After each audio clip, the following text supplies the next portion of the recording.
All right, y'all, welcome back to Personal Finance Literacy, or our PFL project.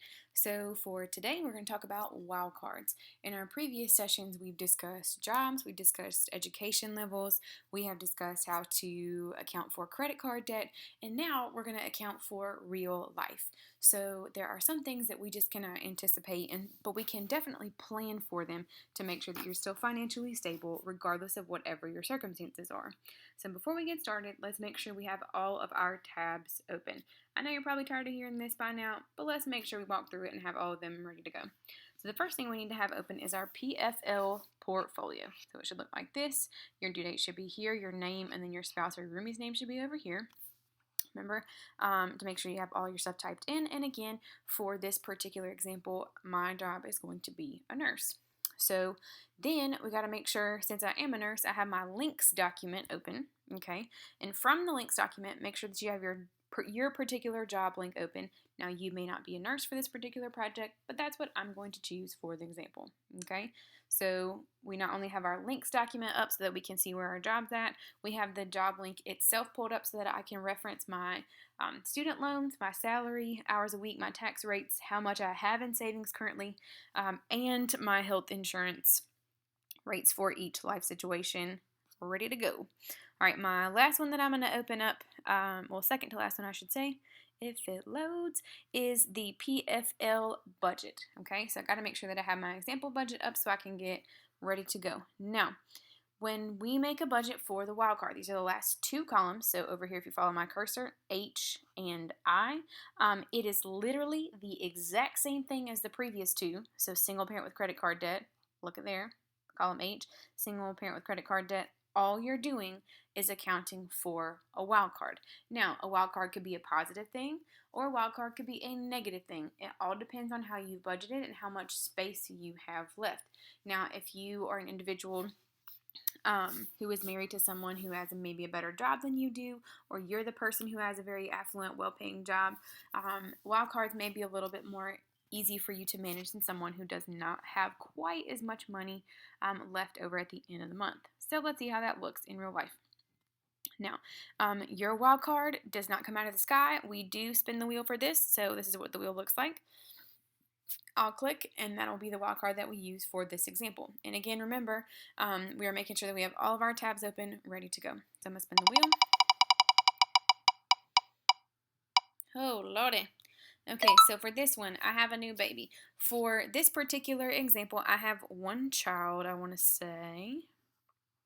Yes, I've got one child, so please make sure that your budget reflects the amount of children you have plus a child. You know what? Let's not do a plus child because that's a lot. Let's spin again.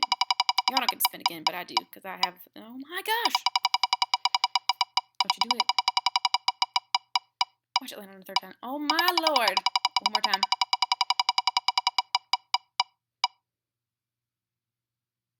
That's not quite as bad. Okay, so unfortunately, instead of a new child, I have a root canal. Okay, it took me 17 tries, but alas, I have a root canal for this particular thing, and it's going to cost me $200. So let's make sure we account for that in the PFL budget in both of our columns. Remember, you must do every single column. None of them should be left blank. Okay, let's just go over it again, just for my own personal sanity. Your green bars up at the top tell you how much you have left to spend. And again, please make sure you are functioning one column at a time. If you're working on column H, do not worry about the rest of this stuff. Only focus on column H. Now, I've gone ahead and pre-filled in a couple of things so it wouldn't take me quite as long to show y'all how to do this. So again, I take my same disposable income. If you'll notice, it's the same all the way across in row 3. From left to right, because I am person A for the entire budget. Now, if I were married to someone, and in these examples I had been married to a nurse, I think in this particular one I did act as if I was a roomie for a little bit. I would also put their stuff on there, but only if there are no X's and only if I'm married to them. Okay, so let's go ahead and hit column H real quick. So now for extra income, I do have one child for this because I'm a single parent, which means I get $200 in child support, because if you're not really sure where to find that, you can pop over here to the PFL links document real quick, scroll down to part 2, and then you can click on the budget menu. And whenever this loads, I'll show you where it is at the bottom. You scroll all the way down to the bottom to the section that says need more money, which, I mean, at some point, pretty much everybody's going to need, unless you're Bill Gates. All right, so need more money. You must qualify in order to put this on your budget. You can't just be out here saying that you're a teacher and you clean houses and all this other nonsense when you're a nurse. That's not how it works. Got to make sure you qualify for it. All right, so again, child support is $200 a month per child. I have one child, so I have $200 that goes into my account. That is a credit to my account, like we talked about in our videos. That is a credit to my account, so I get $200. All right, and I have put that over here for $200. Now, I can also tutor because I do have a degree, so that's $100 for that. I've gone ahead and chosen my rent. I have chosen to get renter's insurance. That's $15. My utilities are in here. I have decided to have a 2010 Toyota, so I got $250 as my vehicle payment, $120 for gas and oil. And again, groceries must include your child. Every single mouth in the house has to be fed. You can't just not feed children. That's not how it works. Okay, people feed you or you feed yourself. You gotta eat. All right, so then this next one is infant child care. Remember, for all of these columns, you don't see any excess. That means that you do have to account for child care. Now, I have an infant because I only have one child. You cannot pop out a 3-year-old from your uterus. That is not how it works. So, for infant child care, I have chosen to spend $600 a month. Now, again, I have to make sure on this next line, so if you track it all the way over here, it's health insurance. Got to make sure that I do it for the family because there is a child in the mix.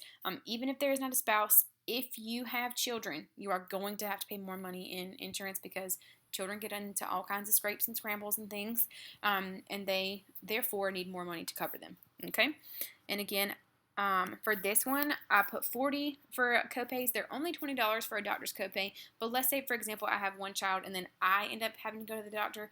I want to go ahead and account for that if I should need to do so. Okay, medicine, let's just go ahead and say your child's going to need some medicine because they're going to do something wild at some point.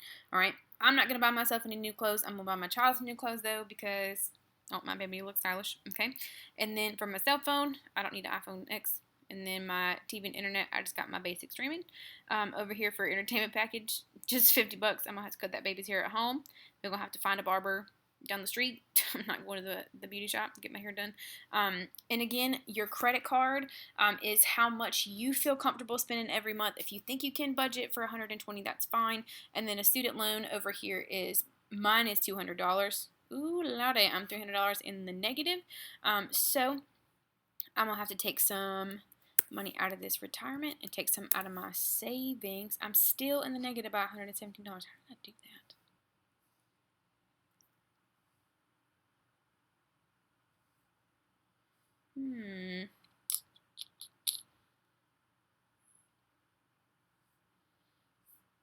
I might have to drop my credit card down a little bit so I can only make a $100 a month payment. So now I'm still 97 under.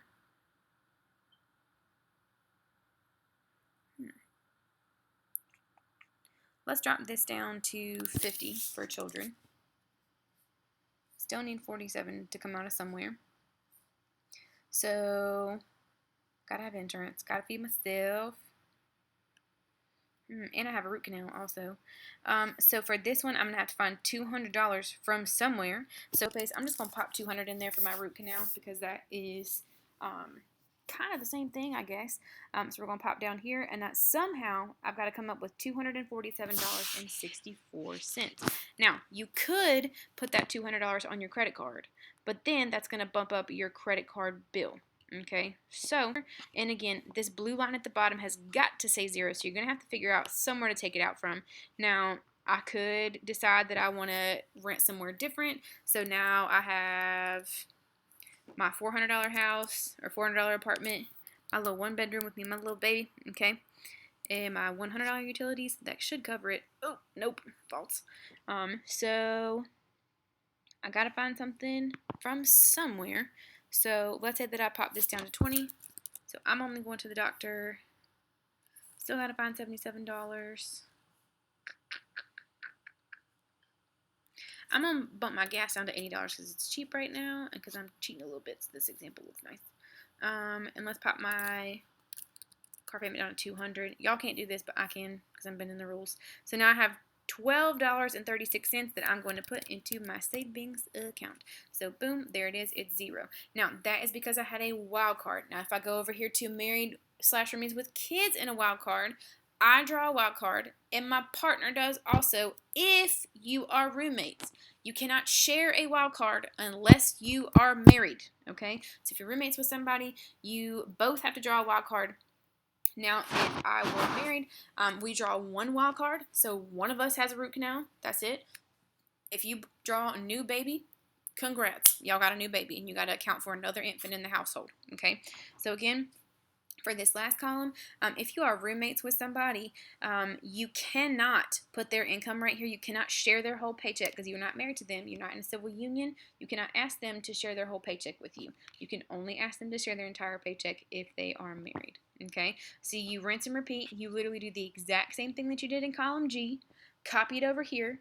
Wait for your wild card to be drawn, and then go ahead and edit your budget based on whatever your wild card is. The easiest way to do this, instead of having to start from scratch, is to just go ahead and copy the previous column over. So like, remember, you got to make sure that your column titles match. So married/roommates with kids and credit card debt.